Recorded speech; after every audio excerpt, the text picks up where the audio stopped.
Umelaphi esinaye Mkhulu SimoseZulu simlanda kuphi kwaNongoma province KZN iKwaZulu Natal la simlanda khona kodwa ke uyakwazi ukuthi umthole eGebheni amadolobheni afana noGauteng eprovince eGauteng Springs iladlalela ehleza ngakhona eJohannesburg kodwa lokho uyakwazi ukuthi ke ukuze ukwazi ukuthola information ukuthi ungamthola kuphi nini inamba zakhe uzosithatha uyisebenzise uya WhatsApp Mkhulu. Yebo Mkhulu ngiya WhatsApp.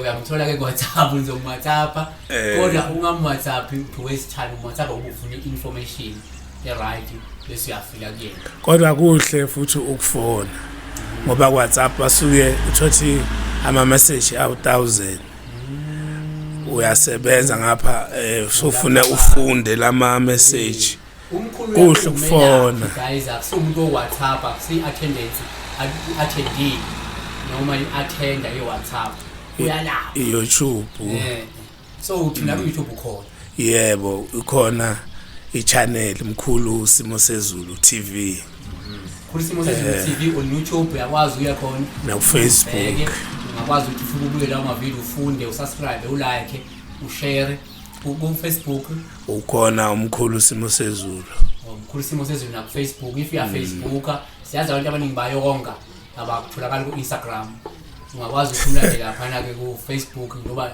nibaningi lapha ku Facebook kanza kwethu hambani nimlandele ngoba niyahlupha nina nilandela ama page porn nilandela ama page yanzotholakala khona into otholakala ukusiza lapha transmission to for lama video lama heavily father Nkosi amakhosi ladies house in Gobozini guys if nilandela nama page yanzophila khona so Mkhulu yebo bayathola ku YouTube bayathola ku Facebook bayathola ku WhatsApp bayathola ku call asikhulume la ngamakhambi atholakala kuwe angibonge nami ngibabingelele bonke abathandi bale channel esiza kakhulu angincome nje emholi i-channel yakho iwusizo kakhulu ezweni lakithi ngoba iphethe isintu umchaza amaphupho kuyisigaba esibalekile ngoba into iphupho into enemlayezo ngokuthi umuntu uyapi nempilo yakhe uma izitshwa leyo mlayezo umuntu engagcina impilo yakhe ifadalala kodwa imlayezo yamaphupho mayilalela ilandelwa impilo iyashintsha iqhubeke kube nempumelelo manje le channel iwusizo kakhulu kulesi sikhathi lapho khona abantu befunde khona kakhulu izinto zesintu zingasanakeki njengathi thina abantu lapha ke esigodlweni kwazonda abathakathi siyakhona ukusiza umuntu onenkinga umsamo ungeniswa kwabadala ukugezwa kwemsamo siyamkhona ukumsiza umuntu aphile siyakhona ukusiza umuntu othi mina sengigeze kaningi sengize ngaphelelwa imali isilwane siphumi kimi siyamsiza lo muntu ikhona intelezi enamandla kakhulu ujikjela umuntu mangemgeze ngale yantelezi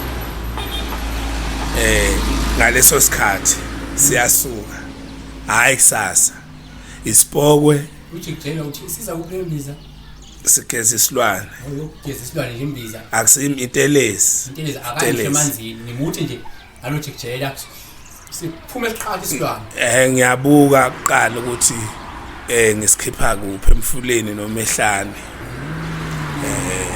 bese sithola nokunye esizokudinga lapha uthe ehambe ekhaya uhambe senguye noma kuthiwa unespoki wathenga umuntu ethuneni wavuswa wafakwa washadiswa naye siyakhona ukuthi sisisuse sibuyele emuva umdliwa omhluphayo siyakhona ukuthi simsize ngalentelezi ujikjela sibasizile abantu abaningi.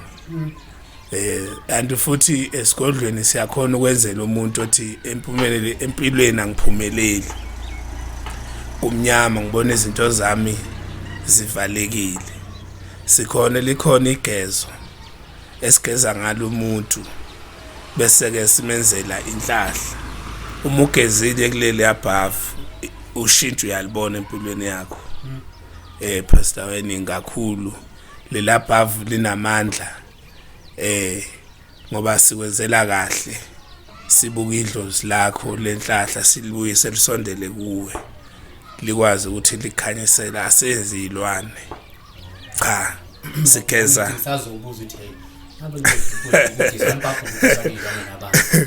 cha sibuka lapha ukuthi ukuphi la kumnyama khona iliphi ledlozi leli esenibethe isinyama elifika ngesinyama kuwe bese livaleka izinto zakho sigeze lona. Siphakamise lona sigeze lona hayi ilwane. Asikufaka ezinye izinto emzimbeni engeke idingeke amathongo akho. Sinebhavu ke kakhulu esithembile ekuthena abantu bayasinda kulo ngoba siyakwenza esigodlweni sibuke siphinde sibone omunye kuyenzeka ukuthi hayi kufuneka siyomgezela emfuleni kule siyasigodla eBethesda.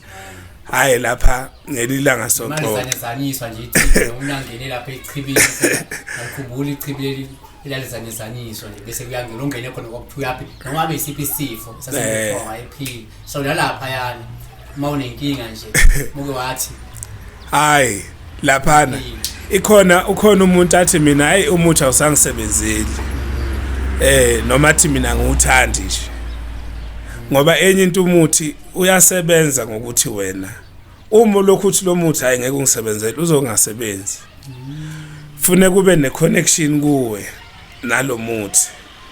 Omunye uthi hayi mina umuthi manje mawufostelela umuntu ngomuthi ngaphakathi ephika ukuthi uzomsebenzela ngeke umsebenzele.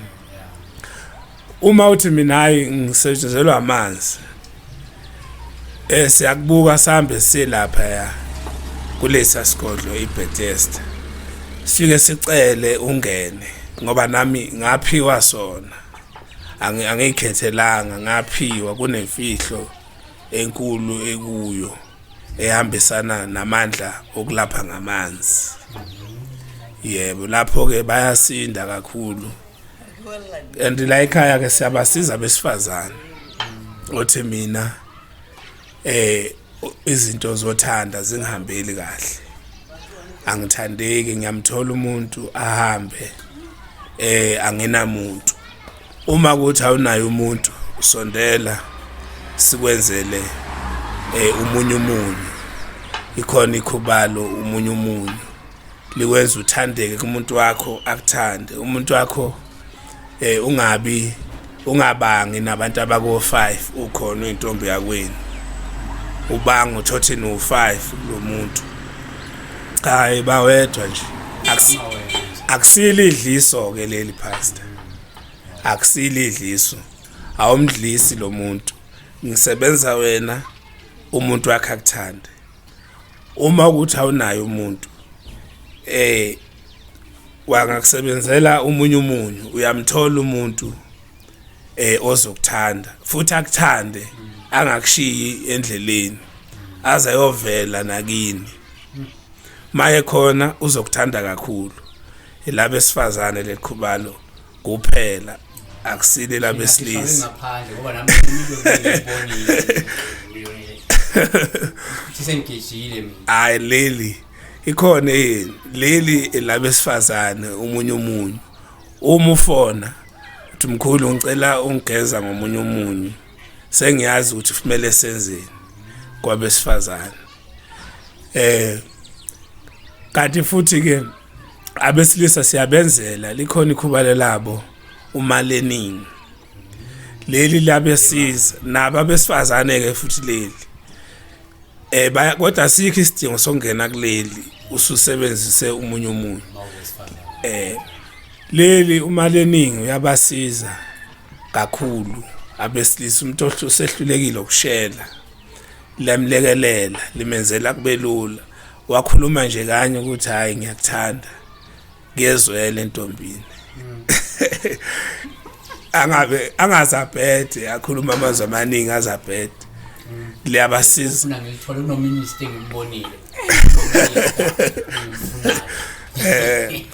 nabafuna imisebenzi uma leningi uyabasiza kodwa lidinga kakhulu ngathi ungaba uyokhuluma ngathi ngaba nomuntu lapho kuqashwa khona ukhulume naye ubeke udaba la ngathi interview la ngaseza ukhuluma une interview mhlawumbe noma uya kuyo pitch a business idea yebo uqhaso uthile usenzela ungahambi nje wedwana cha thola leli khubalo uzofela ikulekelele la uyakhona uzwakathi uthini ngoba abanye uthothi benze lamaphehlelo amanzi amnyama uthothi mayikhuluma umuntu akanaso isisindo kanti nabanomzane nabazali uthothi ungibabe ekhaya ingane azikulaleli izwi lakho liba nesisindo ungumama ekhaya okhulisa izingane yedwa ubaba kasekho izingane ziyahlupha ibuye ebusuku zenza lokho nalokho uma usebenzise leli khubalo liyakulekelela izingane zikuzwe into oyikhuluma kuze ihlale emqondweni okusho ukuthi liyakuletha ukukhulise kahle nomndeni wakho uma umnumzane uzwakala ukuthi uthini uyindoda naphathi kwabantu ungabi weak uthi uyakhuluma nabanye bakhulume uphikiseke kalula liyasiza kakhulu lelo umlekeleli ke leli then siyabasiza kakhulu ngoba sibuye sithandaza siyathandaza kakhulu ngoba lo msebenzi usuke ekuthandazeni eziyoni ikhona izinto edinga nje ukuqaqwa ngomthandazo siyathanda kakhulu ukuthi umuntu ngale komuthi kodwa siye empophomeni siye empophomeni simkhulekise kakhulu kodwa lokho kuyadinga ukuthi sikuhlele ukuthi nawe phela zila nami ngingazili ngedwa ngithi ngizilile mina ngizofaka wena empophomeni usuthi awuzilanga ukuzila kuningi akusikho ukudla ukudla noma ukuziba ukudla kuyahlonishwa uma ufuna izinto zakho eziqaqeke nekamelo nomuntu wakho uyamziba nawe bese sigabeni sokuthi ngiyempophomeni manje izinto zami ngifuna ikhanya ngoba nami ngapha ngisuke ngikuthwele ngomoya no ngiyazwakala yeah ezinye izinto osoyibalulekile ukuthi bazoyithokoza kakhulu ababukeli njengamanje konje okunye futhi okusiza kwabantu ukuba semfuleni lobahlambulula uyakwenza lokho kakhulu khona abantu thothi umuntu wempethe kakhulu imimoya lemoya yamgulisa uphathwa ikhanda amaphupho kuningi nje omunye uthothi mayefunda omunye uthothi uyasebenza imimoya lena iyamhlupha emzimbeni ngoba ifika ngesidlozana noma kufika isithunywa sakhe noma kufika mupho umoya abantu abakanjalo siyabasiza kakhulu sibahlambulule endaweni yasemfuleni empophomeni kuya ngokuthi izwe ngoba ukuya emfuleni ukuya emanzini ahambayo kuya ngokuthi ke izwi lisho njalo silalela ikhwezi malithi emanzini ahambayo malithi empophomeni siyomhlambulula lapho lo muntu okuleso simo aphile angahlushwa imoya kuyasiza kakhulu ukuhlambulula imoya yomuntu ukuthi imoya yakho mayihlupha uyihlambulule kavula ngoba omunye uthothi ngemoya mayisimembethe kuze ngenelele kwezothando fike bambathe imbathe imoya noma badala kuhamba umuntu athandana naye angezwani inhlobo naye eminye imoya uphendukelwa ngabantu obathembayo abangani nasemndenini nasothandweni kanti imoya le ifuna ihlanjululo okunye okubalekile kwezothando kuhle ukuthi uma senithandana nihlola ukuthi imimoya yenu iyahambisana. Ngibuza ukuthi ngisholani lokhu pastor. Imimoya isebenza kakhulu kubantu. Abantu bayavumelana bathandane kulotshole bashade noma baganane. Uthothi labantu imimoya yabo ayihambisani. Uze kuthiwa in 3 months abantu sebedivorcene sebehlukene. Makubuzwa nibangani ayikho into ephathekayo ebangwayo.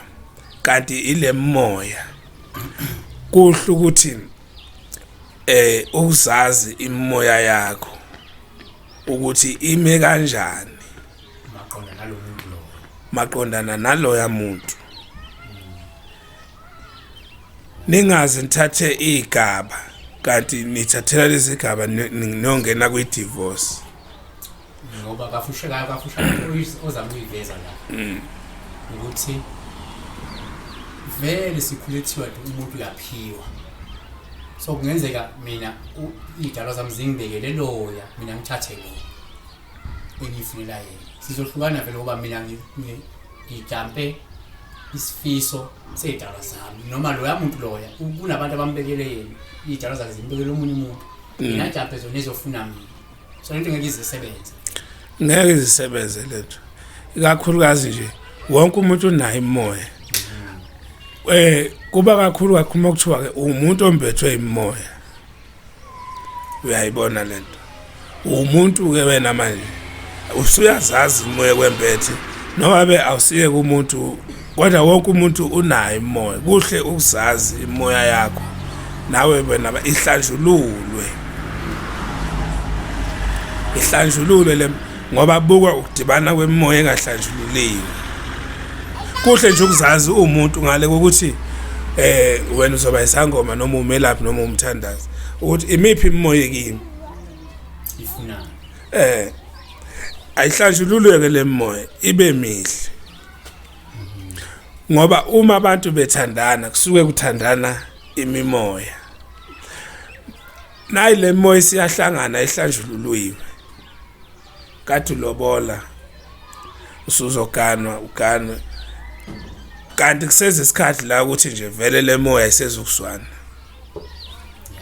So asivaleke la uyayiposta imithi sikhulumile ngamakhambi onawo asiza kakhulu umuntu usethi hayi ngifuna umunye umbosele umunye umuntu uyakwenza lokho emaleni lento zokuposta nje imithi uyipost imithi. Ukuposta imithi sekuyistyle noma ifashion ekhona manje.